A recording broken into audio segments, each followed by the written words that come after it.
साथियों, आज के वीडियो में हम बात करेंगे रीट एग्ज़ाम को लेकर। साथियों, रीट एग्ज़ाम का जो नोटिफिकेशन है वो कब तक आने की संभावना है।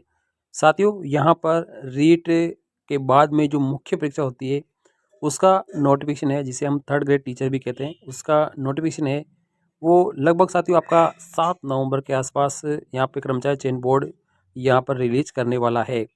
साथियों, यहाँ पर कई सारे साथी ऐसे हैं जो बीएड धारी है और बीएसटीसी धारी है। वो इस एग्ज़ाम को लेकर काफ़ी यहाँ पर उत्साहित थे कि इनके पद काफ़ी ज़्यादा आएंगे। लेकिन यहाँ पर साथियों इस बार जो रीट हो रही है इसने यहाँ पे काफ़ी मायूसी दे दी है। मायूसी का कारण आप सभी को पता चल रहा होगा, क्लियर आपके सामने भी है और कर्मचारी चयन बोर्ड के जो अध्यक्ष महोदय हैं इन्होंने भी यहाँ पे क्लियर कर दिया है कि यहाँ पर इस बार जो रीट के बाद में जो थर्ड ग्रेड एग्ज़ाम है मुख्य परीक्षा, जिसका नोटिफिकेशन 7 तारीख को आने वाला है और उसमें केवल एल1 के लगभग यहाँ पर 5,500 पद है। यानी एल1 का मतलब है थर्ड ग्रेड टीचर एल1, यानी कक्षा 1 से लेकर जो 5 तक अध्ययन कराने वाले जो टीचर होते हैं जिसकी जो योग्यता है वो बीएसटीसी होती है। अब उन साथियों के लिए यहाँ पर थोड़ी सी आस ये है कि उनके लगभग 5,550 पद हैं। तो ये कॉमन पेपर होता है जिसमें सभी जो एल1 के विद्यार्थी हैं इनके कॉमन पेपर आता है। लेकिन अब यहाँ पे साथियों एल2 के जो अभ्यर्थी होते हैं ये जो कक्षा 6 से लेकर 8 तक अध्ययन करवाते हैं और इनकी जो योग्यता होती है वो बीएड होती है साथियों। अब इनके लिए यहाँ पे पद है साथियों मात्र 2,500 है। यहाँ पे मात्र 2,500 पद है, ठीक है।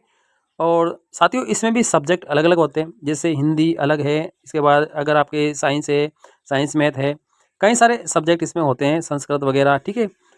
अब साथियों यहाँ पे 2,500 पद तो बहुत कम है। अगर इस पदों को हम देखते हैं तो ये बहुत पद है जो बहुत कम मात्रा में यहाँ पे एल2 के आए हैं साथियों।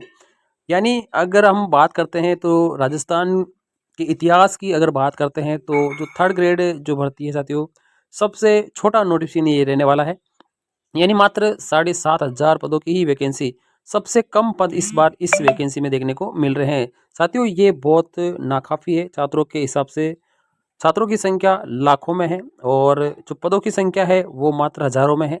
तो साथियों छात्रों का उत्साह है वो अब धीरे धीरे कम हो रहा है इस एग्ज़ाम को लेकर, क्योंकि साथियों कई विद्यार्थी ऐसे भी थे जिन्होंने रीट का ही जो तैयारी है उस पर फोकस किया था। उन्होंने यहाँ पे जो अभी फोर्थ ग्रेड एग्ज़ाम हुआ था उस पर भी ध्यान नहीं दिया था और यहाँ पर इसके अलावा सोचो जो पटवारी एग्ज़ाम हुआ था उस पटवारी में भी इन्होंने यहाँ पे ज़्यादा फोकस नहीं किया। इनका फोकस था कि यहाँ पर शानदार वैकेंसी आने वाली है, पद बढ़ जाएंगे, इसको लेकर यहाँ पर पद वृद्धि को लेकर यहाँ पे पहले चल रहा था मुद्दा कि पद में वृद्धि हो जाएगी। लेकिन साथियों अब फोर्थ ग्रेड एग्ज़ाम हो चुका है, पटवारी एग्ज़ाम हो चुका है, अब इसके बाद क्लियर हुआ है कि पदों में वृद्धि नहीं होगी। तो ये अभ्यर्थियों में एक मायूसी लेकर ज़रूर आएगा साथियों। यहाँ पे कल जो अध्यक्ष महोदय हैं जो आपके पाली का दौरा कर रहे थे तभी इन्होंने यहाँ पर निर्देश दिया है साथियों कि एल1 का जो नोटिफिकेशन है वो मात्र 7,500 पदों पे ही आने वाला है। क्लियर हो गया, यहाँ पे इसका नोटिफिकेशन है वो 7 नवंबर को आ जाएगा और लगभग यहाँ पर 7,500 पदों की ये वैकेंसी रहने वाली है। यानी अब तक की सबसे छोटी वैकेंसी है।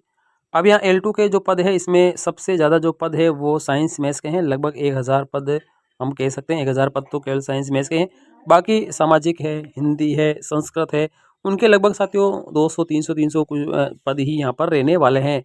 तो ये आपके लिए खुशखबरी तो नहीं कह सकता हूँ साथियों, लेकिन आपके लिए एक अच्छी खबर है कि रीट का जो नोटिफिकेशन है वो फाइनली आपका 7 नवंबर को आने वाला है। अब यहाँ पर पद इसमें नहीं बढ़ेंगे साथियों, ये वैकेंसी इतने ही पदों पर होने वाली है और इसका जो एग्ज़ाम है आप सभी को पता है, इसका एग्ज़ाम जो होने वाला है वो 17 से लेकर 21 जो जनवरी है 2026 वाली, उसमें ही ये इस एक एग्ज़ाम होने वाला है साथियों। ये वैकेंसी 7,500 पदों पे होने के बाद में अगली जो वैकेंसी आएगी वो काफ़ी अच्छे पदों पे आ सकती है। तब तक यहाँ पर थर्ड ग्रेड की डीपीसी भी हो जाएगी, तो तब तक पद यहाँ पर खाली हो जाएंगे। अब साथियों यहाँ पर इस एग्ज़ाम में 7,500 से पद ज़्यादा बढ़ने वाले नहीं है, इसी पे ही फाइनली आपका रिजल्ट भी आएगा। तो आपके लिए बड़ी खुशखबरी भी कही जा सकती है और दुख भरी खबर भी कही जा सकती है, लेकिन फाइनली नोटिफिकेशन आपका आ चुका है। आप इसकी तैयारी में हैं तो आप ज़रूर इसमें लगे रहिए। थैंक यू, धन्यवाद।